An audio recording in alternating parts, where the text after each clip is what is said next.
Hi, this is Patty Katie, and I am going to do an example advertisement analysis presentation for my English 101 class. So hopefully this will give you a good idea of what I'm looking for when it comes to your presentation of recent Super Bowl advertisements. All right? All right. And I apologize for my voice. I've been sick, so I'm sorry. Okay, here it goes. Hi, my name is Patty Katie, and I am going to do an advertisement analysis for the Carnival Corporation's recent Super Bowl ad called Return to the Sea. Now, before I can break down an advertisement, you need to understand and see what the advertisement is. So here is the most recent 1-minute commercial. I really don't know why it is that all of us are so committed to the sea, except I think it's because, in addition to the fact that the sea changes, and the light changes, and ships change, it's because we all came from the sea. And it is an interesting biological fact that all of us have in our veins the exact same percentage of salt in our blood that exists in the ocean. And therefore, we have salt in our blood, in our sweat, in our tears. We are tied to the ocean. And when we go back to the sea, whether it is to sail or to watch it, we are going back from whence we came.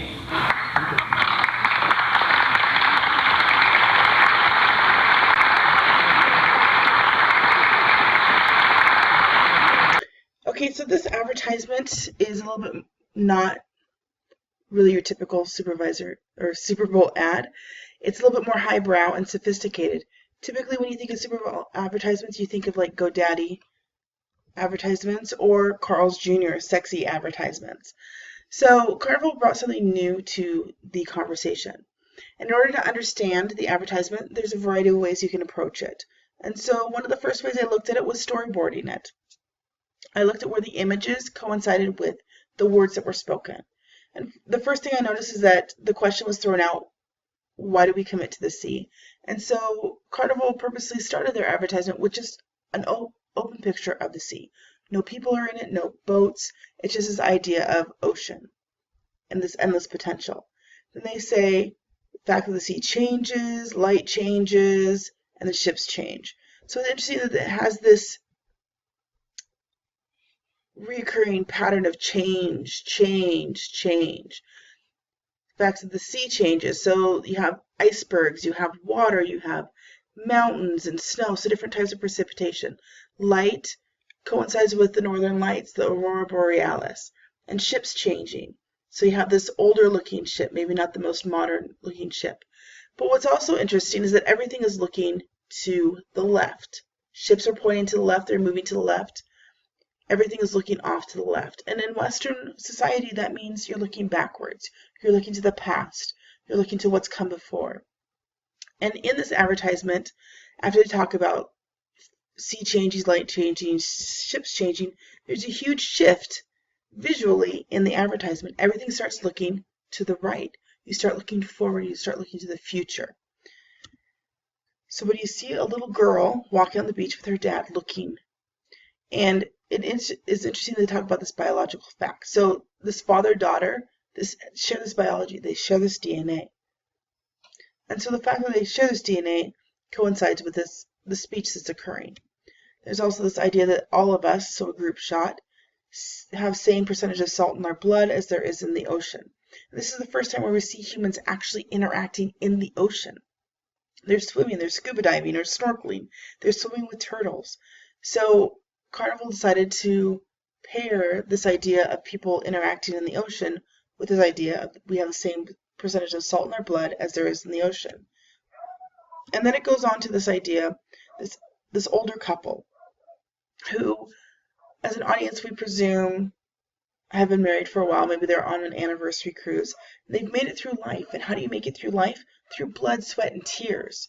And so it's an interesting rhetorical choice by Carnival to mirror this couple with this idea of blood, sweat, and tears. And if they're happily married and they're smiling at each other, and their hands are being held, and so they're connected to each other, but it also mirrors this idea that we are connected to the ocean. And then Carnival goes on and talks about going back to the sea, whether to sail or to watch it. And then it finishes the speech with this same image that it started this advertisement in. Just this open shot of the water, going back to where we came from. And then 50 minutes into the commercial, 10 seconds left, they end with applause. So 10 seconds of applause. So what do people normally applaud? They applaud because they like something, they appreciate something. People stand up and they clap their hands and like, oh my gosh, that moved me, that made me feel something. And so Carnival purposely spent 10 seconds of a minute at the Super Bowl just having applause because they wanted us as an audience to have that visceral reaction, to have that emotional reaction, to say, you know what? These people are applauding. I should probably listen to this advertisement. And they spent quite a bit of money on this applause. $1.8 million on 10 seconds of applause. So other than storyboarding, there's another way you can look at this analysis. You can look at who shows up in the advertisement. So of the 9 people that we are able to distinguish by gender, 4 of them are females, 5 of them are males, 8 of them are Caucasian, and 1 of them is black. So what does that tell you about who the probable intended audience of this advertisement is? Well, probably males, and more than likely they're Caucasian. Why? Well, probably Carnival has figured out that that's primarily who buys their tickets and buys passage on their ships, but it's also because of where this advertisement was shown. It was shown at the Super Bowl, first advertisement for Carnival. Largest number of views, males, families, everyone. Most times we think about football players, people that watch in the stands are primarily white males. Whether that's true or not, their Carnival is playing on that stereotype. They were also really smart on picking the Super Bowl because it was shown on February 1st, 2015. And this is in the middle of winter. This is when people are ready for winter to be done. When they think of cruises, they think of sandy beaches and sunshine and warmth and tans and tropical locales. They're not thinking about snow. They're not thinking about cold and freezing. So they were really, really smart.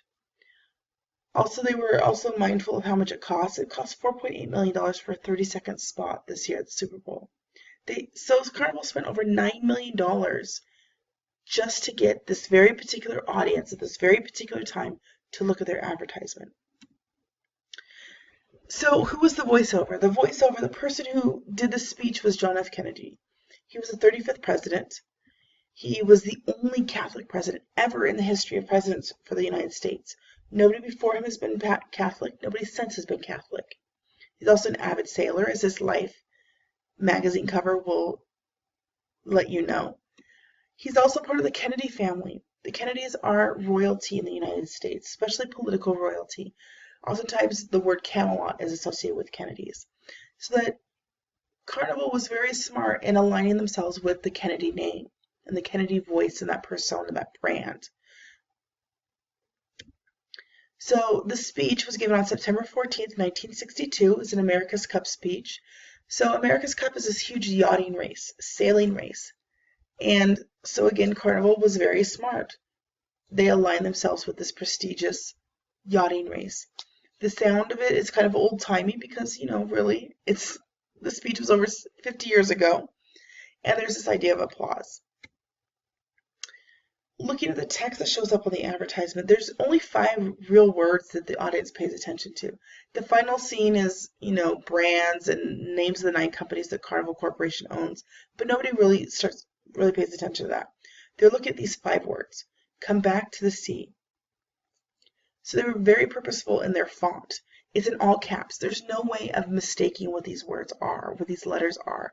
There's no serif font. It's just bold. Carnival chose white as the color that they wanted to use. Why? Because white signifies purity, and cleanliness, this ethereal idea.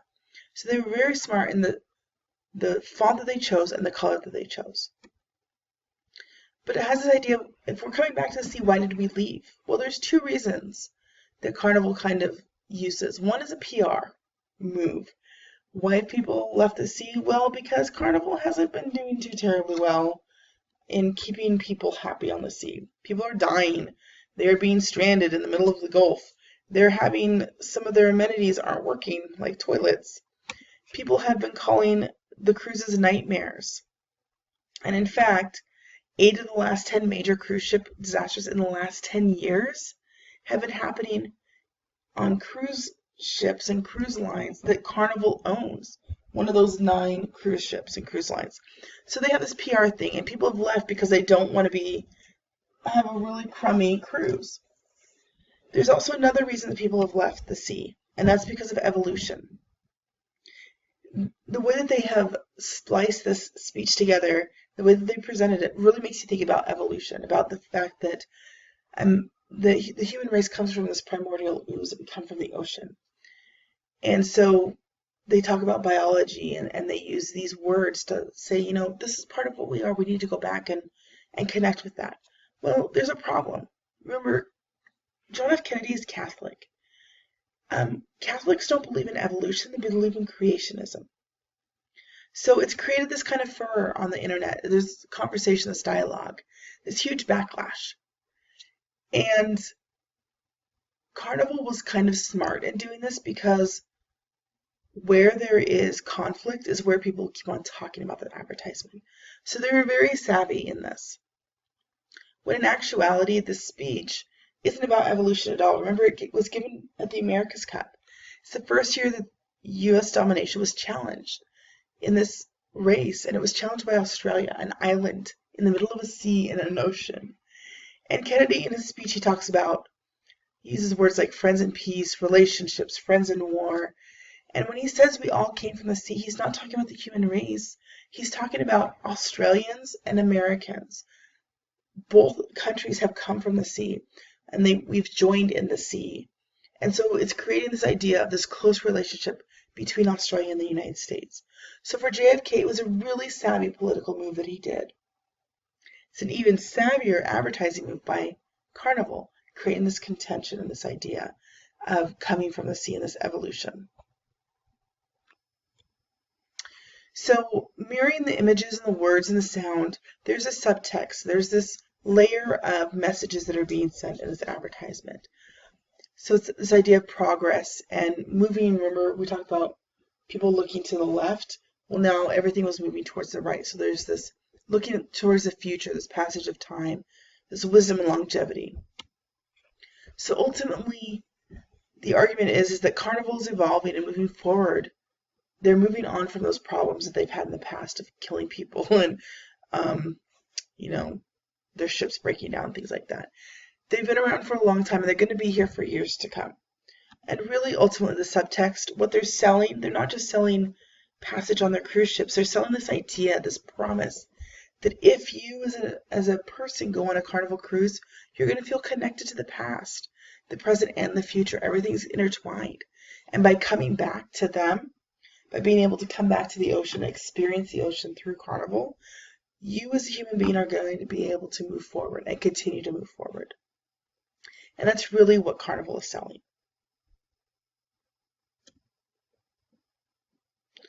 All right, so that is the end of my presentation. It's about 12 minutes. Hopefully, like I said before, this will give you an idea of what I'm looking for. Remember, advertisements are subjective. A lot of opinion is in here. There's a variety of layers of context, subtext, visual images, and things like that. So there is no one perfect and right way to analyze these. It's just your way and your opinion. And I hope that each and every one of you really comes to this presentation within your groups with some really interesting ideas. I'm excited to listen to them and see them. Can't wait. If you have any questions, please don't hesitate to contact me, and I hope you have a wonderful weekend. Bye-bye.